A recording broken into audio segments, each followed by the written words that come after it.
Welcome back to EACT classes. This is our lecture number 4 of triangle and its various centers. लेकिन इस lecture में जो हम discuss करने वाले हैं वो है क्वेश्चंस कुछ related to triangle and its various centres. देखिए यहाँ पे हम एक चीज डिस्कस करेंगे। जेकेएसएसबी जो क्वेश्चन पूछेगा भी वो या तो कंसेप्ट के हिसाब से पूछेगा। अगर कंसेप्ट के हिसाब से पूछेगा तो जो हमने यहाँ पे पढ़ा है दैट इज एनफ।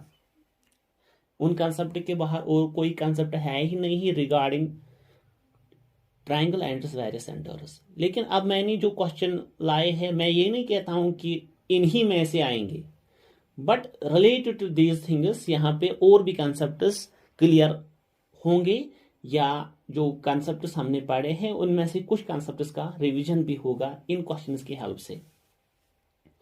चलिए हम स्टार्ट करते हैं यहाँ पे अपना क्वेश्चन सेशन। देखिए पहला ही क्वेश्चन है, मैं इसको थोड़ा जूम कर लेता हूं। What will be the position of centroid in an isosceles right angular triangle? Isosceles right angular triangle का में जो सेंटरॉइड है, सेंटरॉइड की पोजीशन क्या होगी? चलिए यहाँ पे हम थोड़ा रिवाइज करते हैं। सेंटरॉइड जो है वो प्रॉपर्टी है बाय वर्च्यू ऑफ मीडियनस, ठीक है ना, by virtue of medians. Isosceles triangle is that very triangle in which two sides are equal. लेकिन यहाँ पे राइट एंगुलर ट्राइंगल है तो इसका मतलब है जो राइट एंगुलर ट्राइंगल में जो हाइपोटेन्यूज जो है वो सबसे बड़ा है, तो फिर वहां पे बचेगा खाली बेस और परपेंडिकुलर, खाली वही दो इक्वल होंगे आपस में और ये इनमें सबसे बड़ा होगा ये और ये आपस में इक्वल होंगे। अब इसी का सेंटरॉइड ये पूछ रहा है कि कहां पे लाई करेगा। देखिए हमने इससे पहले भी डिस्कस किया है तो यहां पे भी मैं कुछ आपसे और वो रिपीट कर रहा हूं।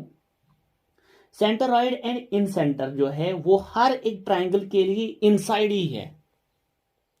कोई भी ट्राइंगल हो, चाहे वो आइसोसेलेस हो, आइसोसेलेस राइट एंगल ट्राइंगल हो, सिक्लेन हो, इक्विलेटरल हो, हर किसी ट्राइंगल ऑब्ट्यूस हो, हर किसी ट्राइंगल के लिए सेंट्रॉइड और इन सेंटर इनसाइड ही लाई करता है।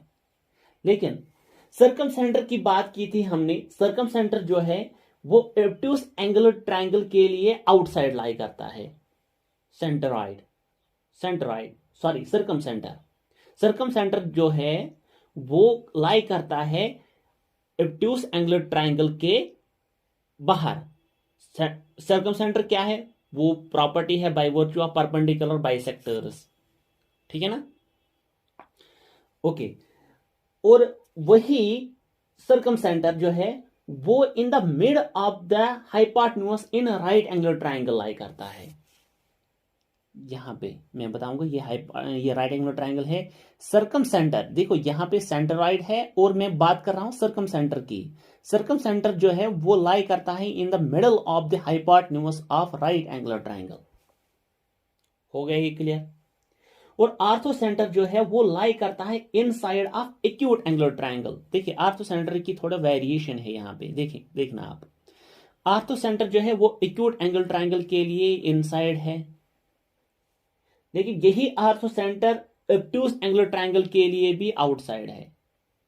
ऑब्ट्यूस एंगुलर ट्राइंगल अगर होगा हमारे पास, suppose this is obtuse angular triangle, तो ये आर्थो सेंटर ये इसके लिए आउटसाइड, ठीक है। सर्कम सेंटर भी इसके लिए आउटसाइड, याद रखना सर्कम सेंटर। और आर्थो सेंटर लाई करता है राइट एंगल ट्राइंगल के वर्टेक्स में, जहां पे वो राइट एंगल बनता है वहां के वर्टेक्स पे। देखिए ये कुछ कंसेप्ट है जिसके बारे में डायरेक्टली पूछ सकता है क्वेश्चन एनालिसिस भी। Please remember these points. मतलब ये जो कंसेप्ट यहाँ पे बनता है इनमें डायरेक्ट आंसर ये क्वेश्चन आ सकता है कि इसका सेंटरॉइड, इसका सर्कम सेंटर, इसका आर्थो सेंटर या कुछ ट्राइंगल का ये। और दूसरी बात यहाँ पे मैं बताऊंगा, इक्विलेटरल ट्राइंगल ये मैंने लेक्चर्स में भी डिस्कस किया है। इक्विलेटरल ट्राइंगल के लिए हर एक चीज एक ही पॉइंट है, whether it is centroid, whether it is incentre, whether it is circumcentre और आर्थो सेंटर, एक ही पॉइंट है इक्विलेटरल ट्राइंगल के लिए, ठीक है। चलिए अगर मैं यहाँ पे centroid of isosceles right angular triangle की बात करूं, वो आएगा ऐसे, ये है इसका मीडियन, ठीक है। तो ये रहा मीडियन हाइपोटेन्यूस के लिए, ये रहा मीडियन इस वाले ट्राइंगल के, इस वाले साइड के लिए, और ये मीडियन इस वाले साइड के लिए। तो ये जो है इनसाइड ही लाई करेगा, जो हमारा क्वेश्चन था इसके बारे में बात कर रहा हूं मैं। बात आ रही है समझ।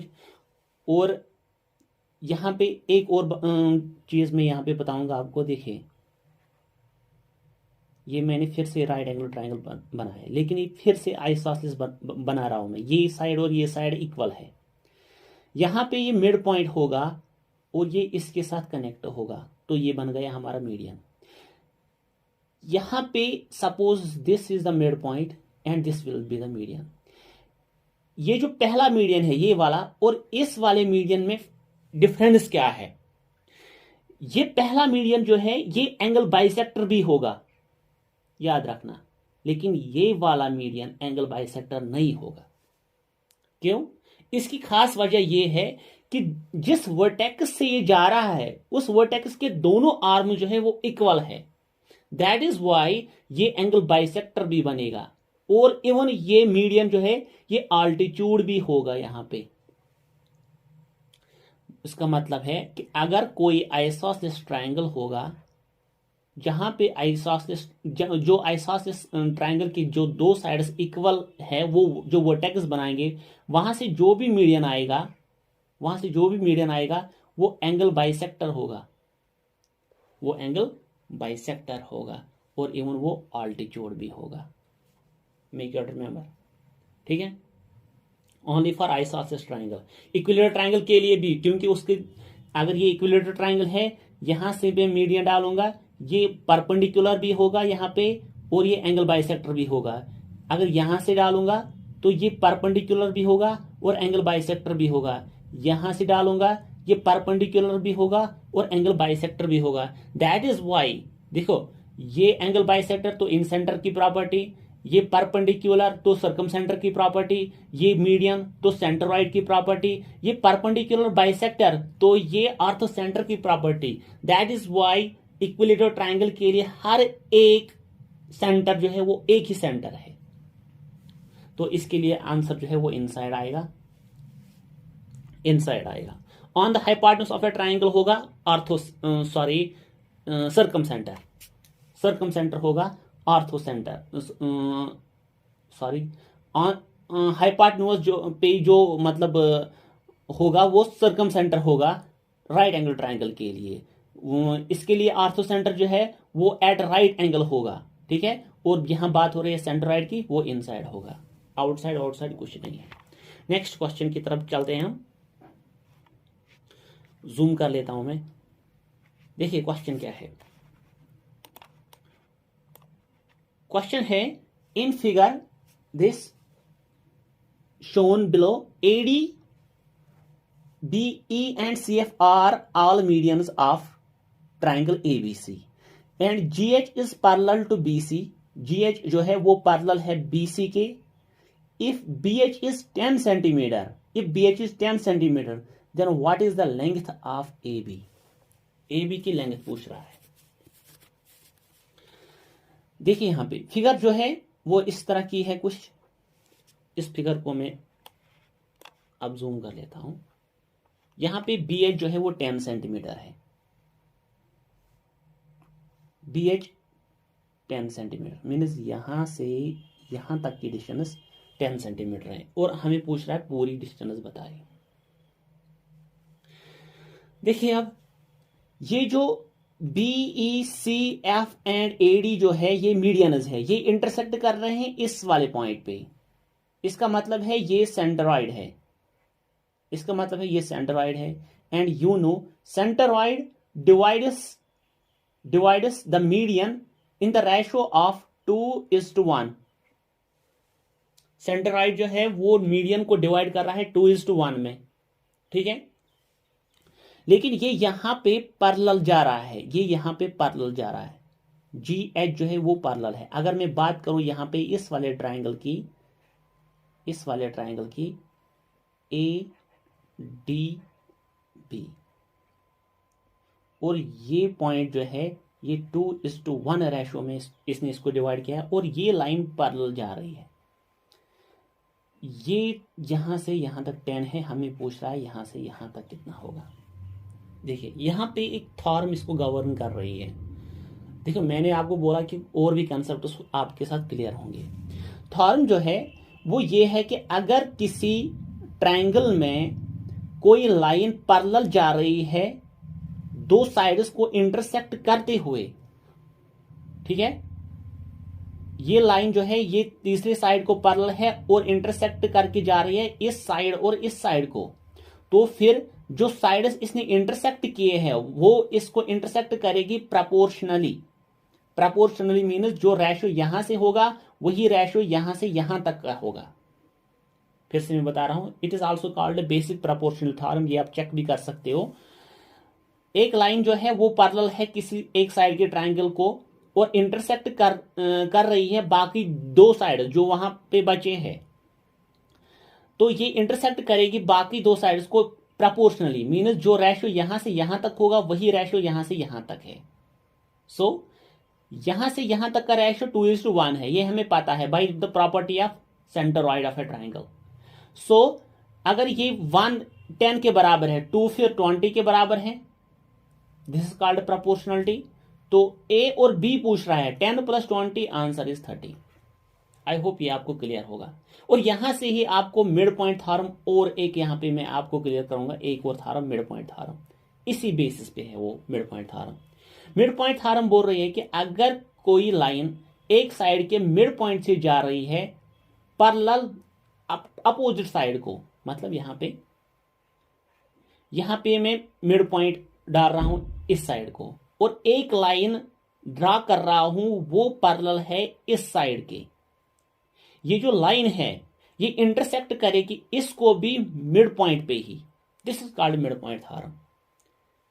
ठीक है, इसको भी आप याद रखना, ये मिड पॉइंट थ्योरम है। अगर इसके एक साइड के मिड पॉइंट से कोई लाइन जा रही है parallel to one side of a triangle, जिस तीसरे साइड को जो इंटरसेक्ट करेगी वो भी इसको मिड पॉइंट से ही जाएगी, this is mid point theorem, make it also notable. तो इसका आंसर जो है वो आपके पास 30 आएगा। आई होप ये सब आपको क्लियर हुआ होगा। नेक्स्ट,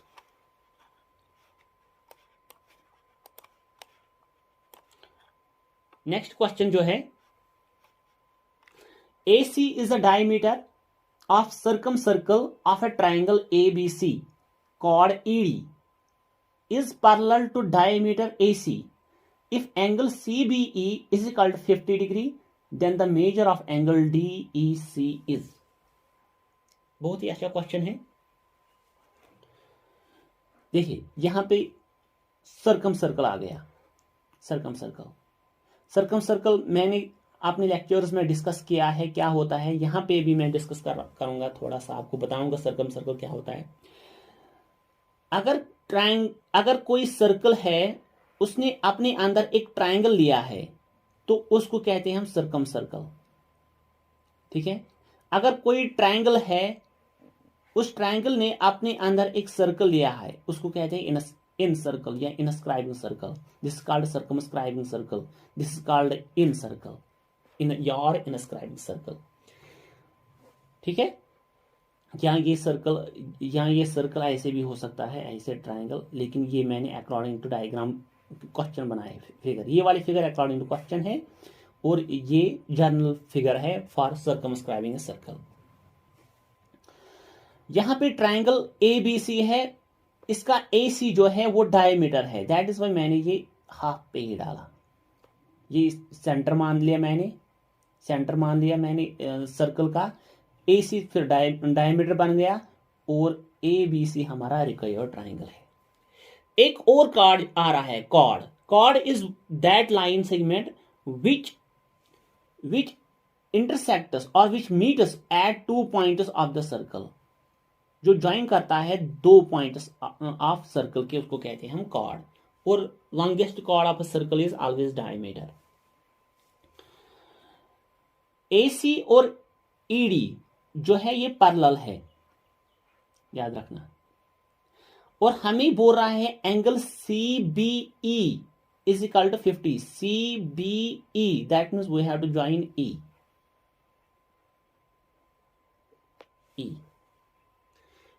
और पूछ रहा है what is the measure of DEC that means we have to join this also. DEC ये एंगल हमें बताना है, जबकि ये वाला एंगल 50 है। हमें इस वाले एंगल DEC का मेजर बताना है यहां पे। चलिए आप 2 मिनट सोचे भी वीडियो पास करके कि कैसे करेंगे हम, फिर मेरा सोल्यूशन आप देखना, ठीक है। मैं अपना सोल्यूशन स्टार्ट कर रहा हूं, कैसे होगा इसका। देखिए यहां पे मैं दूसरी बात बताऊंगा, आपने पढ़ा भी होगा, triangle in a semi circle is always right angle. Triangle in a semi circle is always right angle. That means जो BAC ये ट्रायंगल है एक, लेकिन सेमी सर्कल में। क्यों सेमी सर्कल में? Semi circle means half circle. Semi circle में क्यों? क्योंकि डायमीटर जो है वो सर्कल का हाफ कर रहा है। ये ऊपर वाले हाफ में पूरा ट्रायंगल आता है। कोई ट्रायंगल जो हाफ ऑफ सर्कल में आएगा वो राइट एंगल ट्रायंगल बन जाता है। दैट मीन्स ये जो एंगल पूरा है, ये जो पूरा एंगल है ये 90 डिग्री है, ये 90 डिग्री है।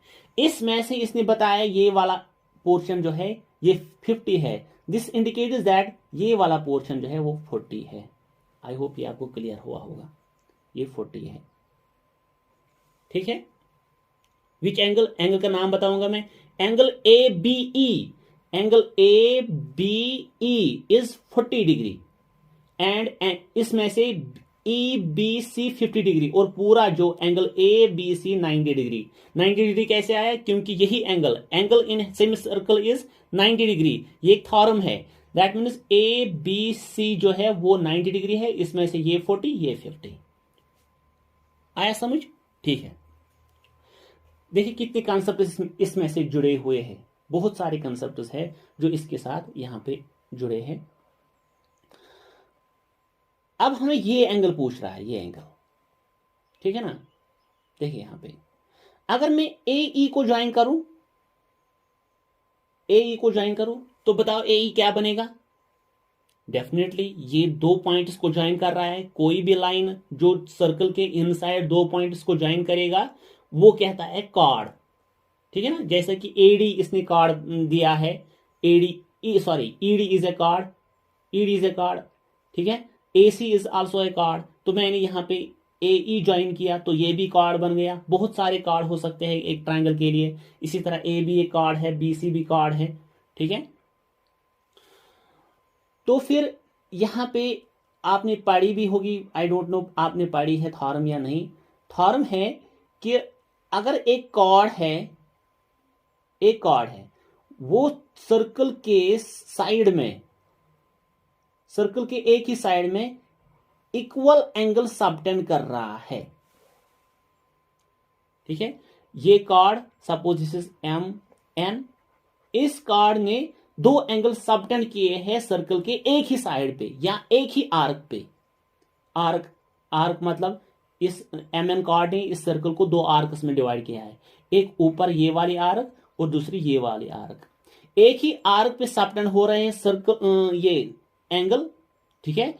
तो इसने इक्वल एंगल यहां पे सबटेंड किए। ये एंगल और ये एंगल इक्वल होंगे। This is theorem. थॉरम क्या है? ये जो कॉर्ड है ये सर्कल के एक ही साइड या एक ही आर्क पे जो एंगल सबटेंड करेगा वो इक्वल होंगे, ठीक है ना। तो यहां पे AE जो है वो एक कॉर्ड है, इसने भी 2 एंगल सबटेंड किए हैं एक ही साइड के आर्क के, एक ही साइड के या एक ही आर्क पे। आर्क जो है वो मेजर आर्क, ये मैं कह रहा हूं इस आर्क की बात हो रही है। और एंगल कहां पे सबटेंड कर रहा है? एंगल एक ये, ठीक है, और दूसरा एंगल ये। जहां पे मैं डबल लाइन डाल रहा हूं उसको आप ध्यान रखिए। दैट मीन्स जो ये एंगल है 40 डिग्री, ये तो हमने बताया ये 40 डिग्री है, और ये एंगल भी 40 डिग्री ही होगा। बात आई समझ? ये एंगल भी 40 डिग्री ही होगा। यहां पे मैं बनाऊंगा आप अच्छे से इसको।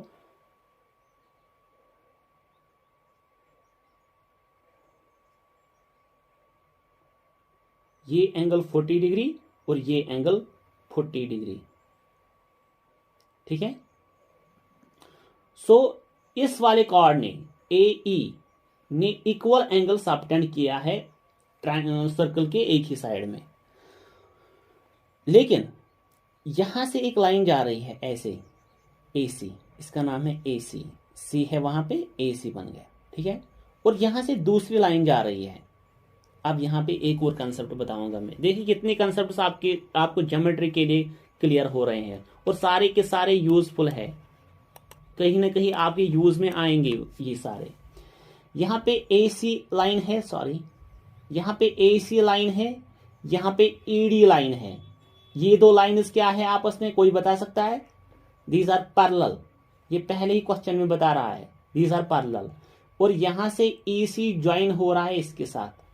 सॉरी, लाइन स्ट्रेट नहीं हो रही, this is the problem of just slippery tab, sorry for it. अब इसको रिगार्ड कर रहे हैं हम ऐसे, ये आई मीन स्ट्रेट है, ठीक है। अगर मैं इरेज भी करूं इसको,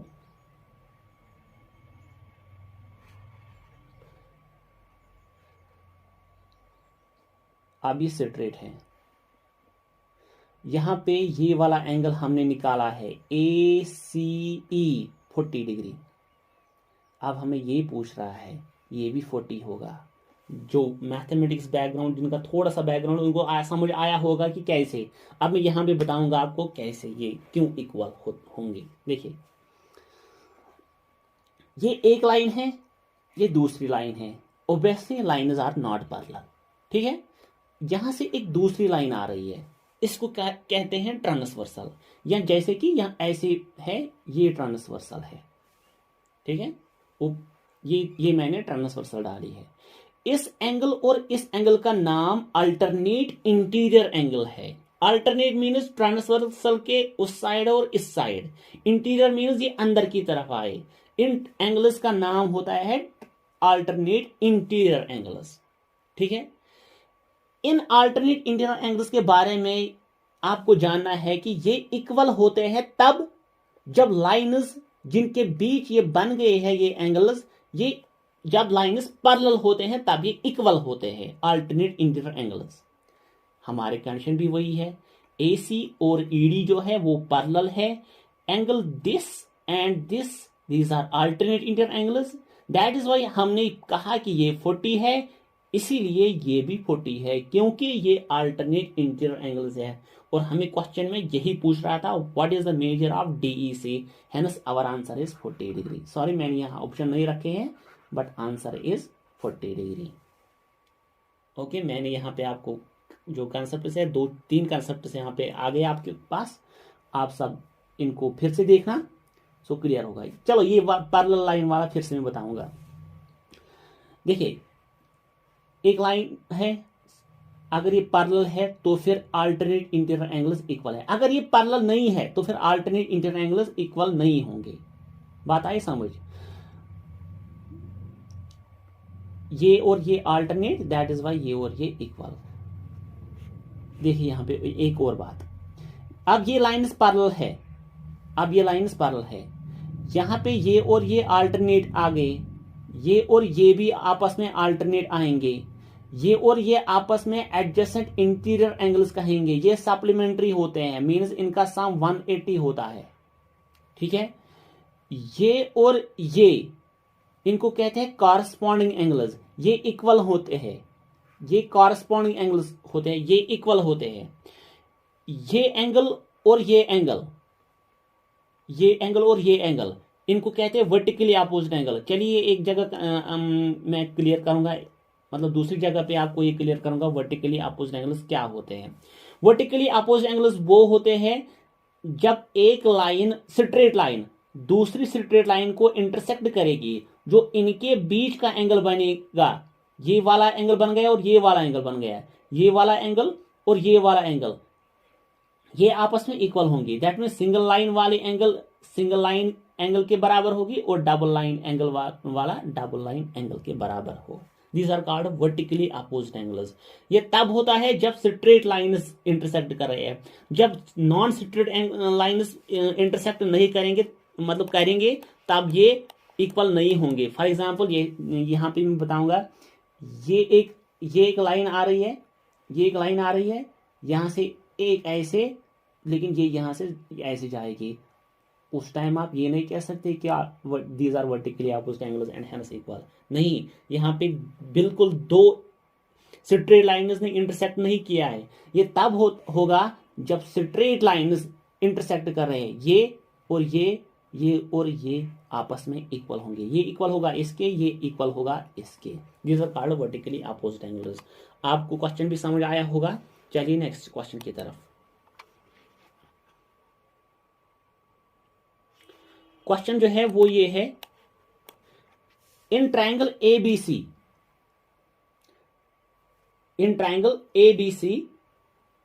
the internal bisectors of angle A, B and C intersect the circumcircle at X, Y, Z respectively. If angle A is 50, then angle CZY is 30, then angle BYZ will be चलिए इसके लिए हम diagram draw करते हैं, फिर समझते हैं question हम क्या कहने की कोशिश कर रहा है।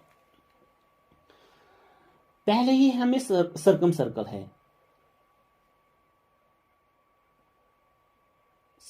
है, पहले ही, ठीक है। ट्रायंगल है ABC, this is called circum circle and इसने सर्कमस्क्राइब किया एक ट्रायंगल ABC।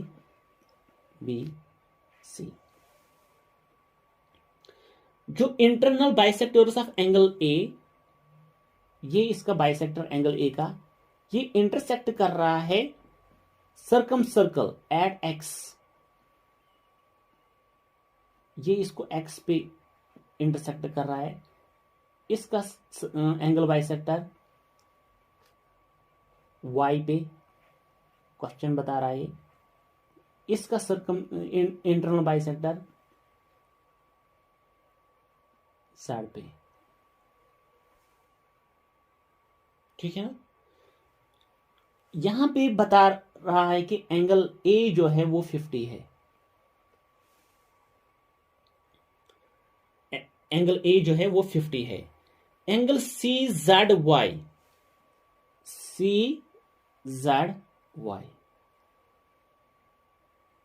ये 30 है, ये 30 है, ठीक है ना बात। तो फिर अब पूछ रहा है कि what is the measure of BYZ। इस एंगल का मेजर क्या होगा, समझ आई बात। BYZ ये एंगल किसके बराबर होगा। चलिए देखिए, यहां पे मैं आपको ट्रायंगल अलग से लूंगा, आपको फिर पता आएगा कि यहां पे कौन सा कंसेप्ट लगेगा। क्या ये बी से एंगल, ये बी से लाइन डाली मैंने, सी से भी एंगल लाइन डाली मैंने, सी एंगल से भी, ये लाइन है, ये लाइन है, ये तो एंगल बाइसेक्टर्स है। तो बता ये वाला पॉइंट क्या होगा जहां पे इन्होंने मीट किया है, ये इनसेंटर होगा, ठीक है। और इस इनसेंटर के बारे में हमने एंगल के बारे में कुछ पढ़ा था, वो मैं बताऊंगा आपको, रिपीट कर रहा हूं। ये एंगल और इस एंगल के रिलेशन में, इस एंगल और इस एंगल के रिलेशन में, ये एंगल जो है वो बता रहा है ये 50 है। तो फिर ये एंगल कितना होगा, obviously 90 plus that very angle, ये एंगल A है, डिवाइडेड बाई 2। आई होप ये आपको समझ आया होगा कि ये एक हमने पढ़ा है इनसेंटर में जो ये प्रॉपर्टी है, प्रॉपर्टी पता नहीं कौन सी बताई थी, ये उसमें हमने प्रॉपर्टी पढ़ी है, ये वाला एंगल जो ये सबटेंड करेंगे ये अपोजिट एंगल के हाफ प्लस 90 के बराबर होगा। सिमिलरली अगर ये वाला एंगल होगा ये 90 plus half of this angle होगा, लेकिन बात यहाँ पे एंगल यहाँ पे दिया हुआ है ये, तो फिर ये हमें होगा 90 प्लस 25, 50 का हाफ 25, दैट मीन्स ये 115 आएगा। सो यहाँ पे ये 115 आ रहा है। समझ आ रही है बात?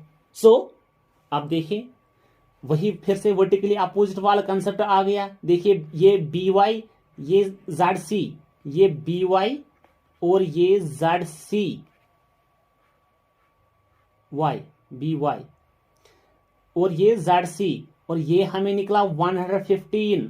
तो ये और ये वर्टिकली अपोजिट एंगल्स बन गए, तो फिर ये भी 115, दैट मीन्स ये भी 115 आएगा।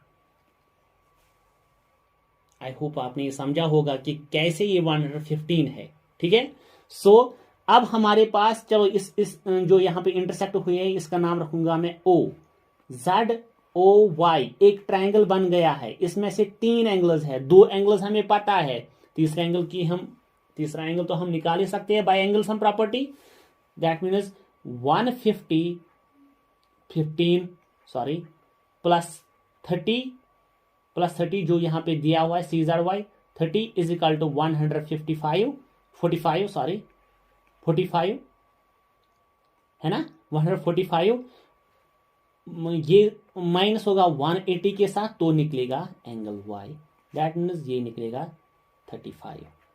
ऑप्शन बी इज आंसर, क्योंकि 30 प्लस 115 प्लस दिस एंगल आना चाहिए 180, उसमें से 30 प्लस 115 145 बना है, तो कितना और जोड़ना है, ये 180 बनेगा, तो ऑब्वियसली 30 ही जोड़ना है, 35 ही जोड़ना है, तो बनेगा ये 180 डिग्री बनेगा ये पूरे ट्रायंगल का sum. Next, the length of the two sides forming the right angle of a right angle triangle. Zoom कर लेता हूं। The length of two sides forming right angle triangle are 6 centimeter and 8 centimeter. Then the length of circumradius is.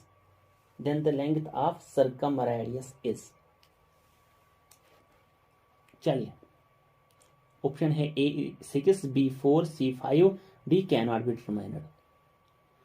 सर्कमरेडियस की बात हो रही है। देखिए ये ट्राइंगल है, बहुत ही इजी क्वेश्चन है। ये मैंने राइट एंगल ट्रायंगल बनाया है,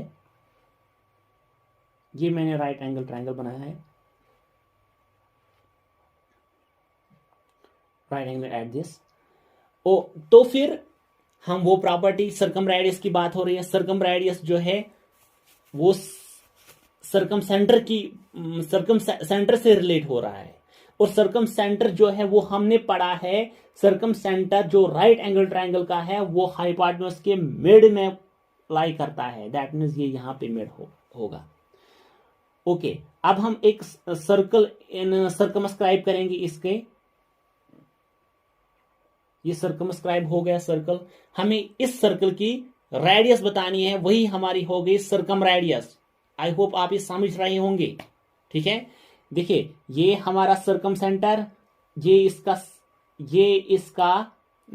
सर्कमस्क्राइबिंग सर्कल, ठीक है, और इन रेडियस जो है वो ये मैं कह सकता हूं, या ये मैं कह सकता हूं, या ये मैं कह सकता हूं।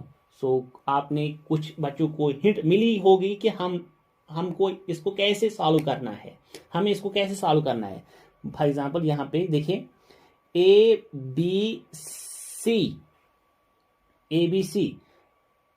एक साइड है 6, दूसरा साइड है 8, और ये हमें नहीं पता है कितना है। हम इसको पाइथागोरस थ्योरम के साथ के हेल्प से निकाल सकते हैं, क्योंकि पाइथागोरस थ्योरम जो है वो खाली राइट एंगल ट्रायंगल के बारे में बता रहा है। यहाँ पे राइट एंगल ट्रायंगल के रिलेटेड जो है वो हेल्पफुल है, बहुत ही हेल्पफुल। वो कह रहा है कि hypotenuse square AC square is equal to AB square plus BC square. तो हाइपोटेन्यूज जो है वो निकलेगा अंडर रूट ऑफ AB जो है वो 6 है, 6 स्क्वायर मीन्स 36 प्लस BC जो है वो 8 स्क्वायर मीनस 64, दोनों का सम करेंगे तो 100 का अंडर रूट वो 10 आएगा। दैट मीन्स AC जो है वो 10 है, AC जो है वो 10 है। और सर्कम सेंटर जो है इस राइट एंगल ट्रायंगल का वो इनके मिड पॉइंट में लाई करता है।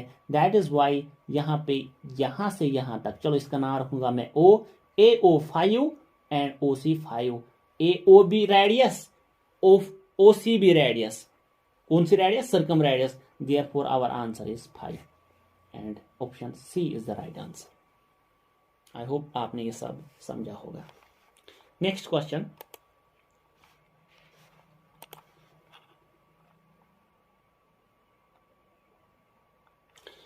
जो है, two medians PS and RT are of a triangle PQR intersect each other at right angles. If PS is 9 and RT is 6, then the length of RS is, देखिए ये ट्राइंगल है एक, ये ट्राइंगल है, इसकी दो मीडियन जो है वो इंटरसेक्ट कर रहे हैं, सॉरी इसकी जो दो मीडियंस है वो इंटरसेक्ट कर रहे हैं एक दूसरे को एट राइट एंगल्स। मीन्स यहां से एक मीडियन आ रहा है, नाम दूंगा मैं पहले PQR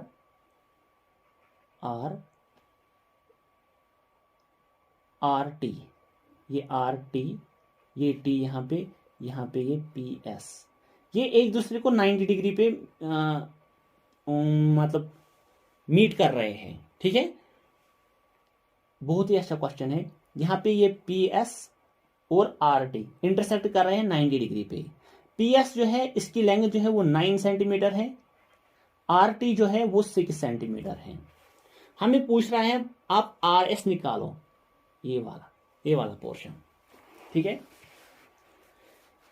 देखिए यहां पे क्या होगा इसका, यहां पे PS और RT जो है वो मीडियन है, जहां पे वो इंटरसेक्ट करेंगे वो सेंट्रॉइड बनेगा। ठीक है ना, जब वो सेंट्रॉइड बनेगा तो सेंट्रॉइड के बारे में हमें ये पता है, ये मीडियन को ही डिवाइड करता है 2:1 रेशियो में, जो हमने अर्ली डिस्कस किया है। तो ये 2:1, तो यहां से 2:1, और इन सब की लेंथ आपको पता है, आप इसको बना सकते हो कि यहां से यहां तक कितना होगा, यहां से यहां तक कितना होगा। ठीक है, सिमिलरली यहां से यहां तक कितना होगा, तो यहां पे ये राइट एंगल बनता है, तो फिर ट्राइंगल RS यहां पे नाम रखेंगे इसको O। आपको ट्राइंगल SOR के लिए फिर से यही पाइथागोरस थ्योरम अप्लाई करनी है, तब जाके आप RS निकाल सकते हैं। ये आपके लिए होमवर्क, प्लीज आप ये इसका आंसर कमेंट में लिखना या टेलीग्राम चैनल पे आप वो सेंड करना। टेलीग्राम चैनल की लिंक आपको डिस्क्रिप्शन में मिलेगी। चलिए next, if circum radius of an equilateral triangle is ABC, of triangle ABC be 8 centimeter, then the side of the triangle is, if the circumradius of an equilateral triangle is ABC, of a triangle is ABC, if circumradius of an equilateral triangle ABC be 8 centimeter, then the side of the triangle is, एक equilateral triangle है जिसकी सारी sides equal है, उसकी सर्कमरेडियस means एक circumscribing circle है, उसकी radius बता रहा है 8 सेंटीमीटर है। ये इसका मान लूंगा मैं इन सर्कम सेंटर, तो ये बन गई इसकी रेडियस, यही 8 सेंटीमीटर है। तो हमें बताना है कि इसका जो साइड होगा इक्विलेटरल ट्राइंगल का वो कितना होगा। ठीक है, यहां तक, यहां से भी 8 सेंटीमीटर, यहां से यहां तक भी 8 सेंटीमीटर। देखिए बहुत ही अच्छा क्वेश्चन है ये। मैंने आपको इससे पहले भी बताया कि ये इक्विलेटरल ट्राइंगल जो है इसके लिए इन सेंटर हो, सेंट्रोइड हो, सर्कम सेंटर हो, आर्थो सेंटर हो, एक ही पॉइंट है। ठीक है, दैट मीन्स ये जो 8 है ये जो पॉइंट है, ये मैं सेंट्रोइड भी मान सकता हूं, ये मैं सर्कम सेंटर भी मान सकता हूं, ये मैं इन सेंटर भी मान सकता हूं, आर्थो सेंटर भी। जो मुझे यूजफुल होगा मैं वही लूंगा। तो इसका नाम रखूंगा मैं ABC। चलिए यहां से यहां तक D। तो मैं क्या ये मैं कह सकता हूं कि AD जो है वो एक मीडियन भी है। ऑब्वियसली वो तो बाइसेक्टर था, या मैं कहूंगा परपेंडिकुलर बाइसेक्टर था सर्कम रेडियस के लिए या सर्कम सेंटर के लिए, लेकिन वही तो मीडियन भी बनता है। ठीक है, तो ये जो है ये सेंट्रोइड है, इसने यहां तक 8 छोड़ा है यहां तक, तो फिर ओ, इसको नाम रखूंगा मैं O। तो फिर OD तो 4 होगा, bye the property of division of 2:1 4 होगा। ठीक है, दैट मीन्स ये जो टोटल लेंथ ऑफ मीडियन जो है वो 12 आ गई, 12 सेंटीमीटर। अब देखिए यहां पे आप मीडियन जो है इक्विलेटरल ट्राइंगल का वो होता है √3/2a। A means side of A triangle, side of A triangle. A जो है वो साइड ऑफ ए ट्राइंगल है यहां पे।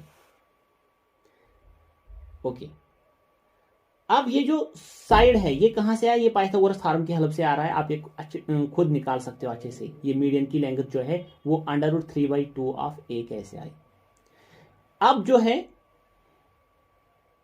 ये लेंथ ऑफ मीडियन है, ये लेंथ ऑफ मीडियन है, लेकिन लेंथ ऑफ मीडियन हमने निकाली है। That means √3/2 A is equal to 12।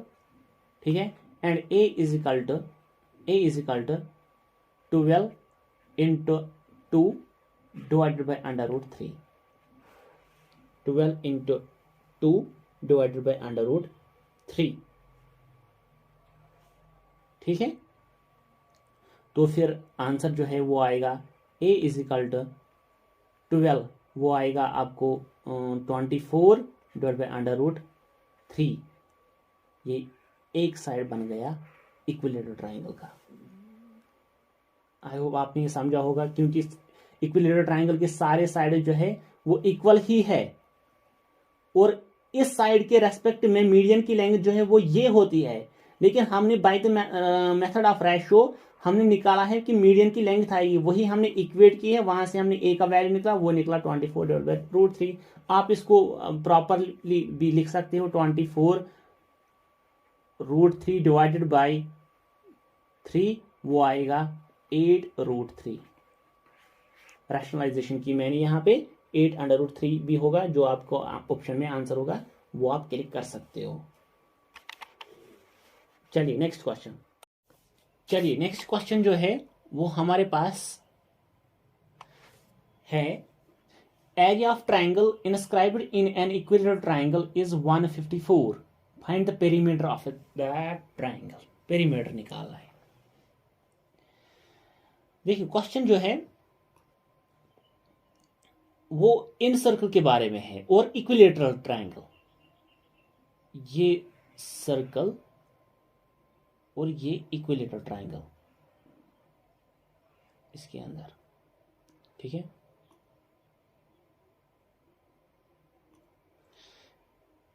ये सर्कल और इसके अंदर ये इक्विलेटरल ट्राइंगल, सॉरी उल्टा हो गया, ये सर्कमस्क्राइबिंग सर्कल बन गया। ये ट्राइंगल, इसके अंदर सर्कल है इनस्क्राइबिंग। ध्यान रखना है इन चीजों पे, ध्यान रखना आप लोग। ये सेंटर है। ये जो बता रहा है क्वेश्चन, जो इन सर्कल है इसकी रेडियस, इसकी एरिया जो है वो 154 सेंटीमीटर स्क्वायर है, स्क्वायर सेंटीमीटर। हमें पेरीमीटर निकालना है। ठीक है,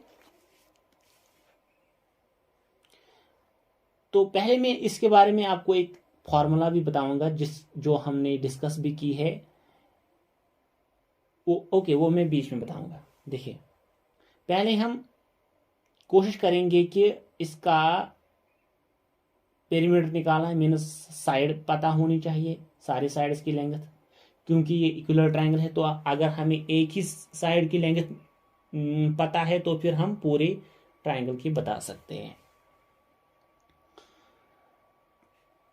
154 स्क्वायर सेंटीमीटर जो है वो एरिया है। एरिया ऑफ सर्कल आपको पता ही है, pi r square 154। That means r square is equal to 154 divided by pi. Pi का वैल्यू जो है वो 22/7।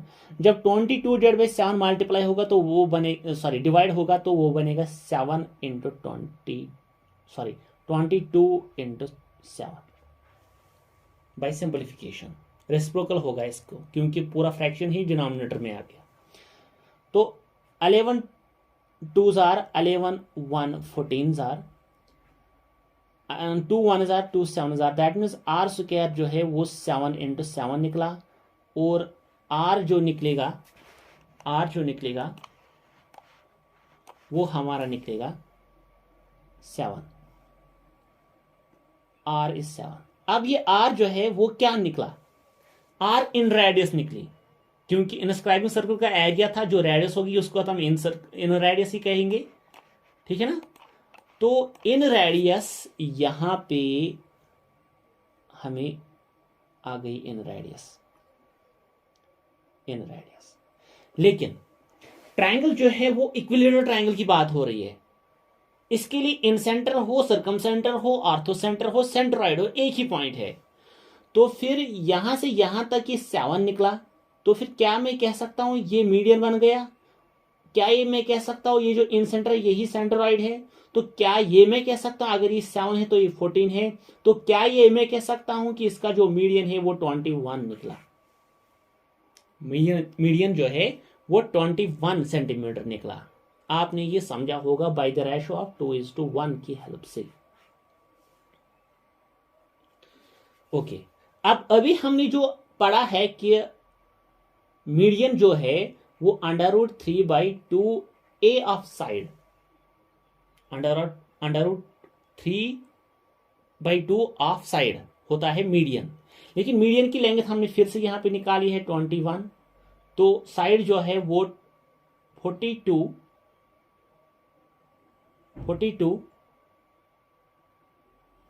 इंटू √3 निकला है साइड, ठीक है। ये ऐसे आएगा और ये अंडर रूट जो है वो इसके यहां जाएगा 42 ये, सॉरी 42 डिवाइड बाई √3। यहां पे ये नहीं आएगा, मैं ऑप्शन की तरफ जा रहा हूं। आपने ये सब समझा? देखिए आप, और ये जो यहां पे साइड निकला है, हमें पेरीमीटर निकालना है। पेरीमीटर जो है वो लेंथ ऑफ बाउंड्री होती है, length of boundary. A equilateral triangle है तो फिर ये भी ए और ये भी ए, -3a। ए जो है वो ये निकला, तो यहां पे हम कहेंगे 3a पेरीमीटर है। 3a is equal to 42 divide by √3 into 3a की वजह से यहां पे भी 3 मल्टीप्लाई हो गया। तो √3 के साथ कैंसिल होगा, क्योंकि √3 के बदले में √3 और √3 लिख सकता हूं, because √3 into √3 is equal to √3 square है, रूट कैंसल, आंसर आ गया 3। दैट मीन्स 3 से हम √3 स्क्वायर लिख सकते हैं। तो फिर एक √3 के साथ कैंसिल हो गया, तो फिर 3a that means perimeter is equal to 42/√3। अब अगर यहां पे क्वेश्चन होगा find the area of a triangle, मैं इसी की तरफ ध्यान दे रहा था कि अगर यहां पे क्वेश्चन इस तरह का होता तो बहुत ही अच्छा क्वेश्चन होता। देखिए, अगर यहां पे क्वेश्चन होता find the area of a triangle, तब आप लोग क्या करते? ठीक है, तो 2 फॉर्मूला है इसके लिए आप तो 1/2 ऑफ बेस इंटू आल्टीट्यूड भी कर सकते हो, क्योंकि मीडियन जो है वही आल्टीट्यूड है, बेस तो आपको पता ही है। लेकिन इन रेडियस और सेमी पेरीमीटर के हेल्प से भी आप इसका एरिया निकाल सकते हो। वो क्या है? Area of triangle is equal to radius into semi perimeter. ये ध्यान में रखना, कभी कभार यूज में आएगा इनके लिए, तो ये भी फॉर्मूला आप याद रखना। ये हमने पढ़ी है, एरिया ऑफ ट्रायंगल जो है वो इनस्क्राइबिंग सर्कल के लिहाज से या इन सेंटर के लिहाज से इन radius into semi perimeter. Semi perimeter means इसका हाफ, मीन्स अगर सेम पेरीमीटर यहाँ निकालना हो तो डिवाइड बाई 2 करता मैं, ठीक है। या ये तो इक्विलेटरल ट्रायंगल था, हो सकता है इक्विलेटरल ट्रायंगल नहीं हो सकता है, उसके लिए आपको perimeter means a plus b plus c divide by 2 होगा सेमी पेरीमीटर, क्योंकि यहाँ पे इक्विलेटरल ट्रायंगल आ गया तो 3a डिवाइड बाई 2 आ गया यहाँ पे, दैट इज व्हाई। समझा हमने? तो ये निकला इसका पेरीमीटर, तो option A is the answer. Next question जो है वो मैं आपको होमवर्क दे रहा हूं। दिस इज अ क्वेश्चन, ये आपके लिए होमवर्क, प्लीज इसका आंसर आप निकालना, या अगर किसी को नहीं आया तो वो टेलीग्राम चैनल पे कांटेक्ट कर सकता है। टेलीग्राम चैनल की लिंक जो है वो आपको नीचे डिस्क्रिप्शन में मिलेगी। This will be the end of our video. Thank you for watching and please like and share this video, and also subscribe the channel so that you get the notification when any kind of video on EACT classes will be uploaded. You will be informed. Thank you.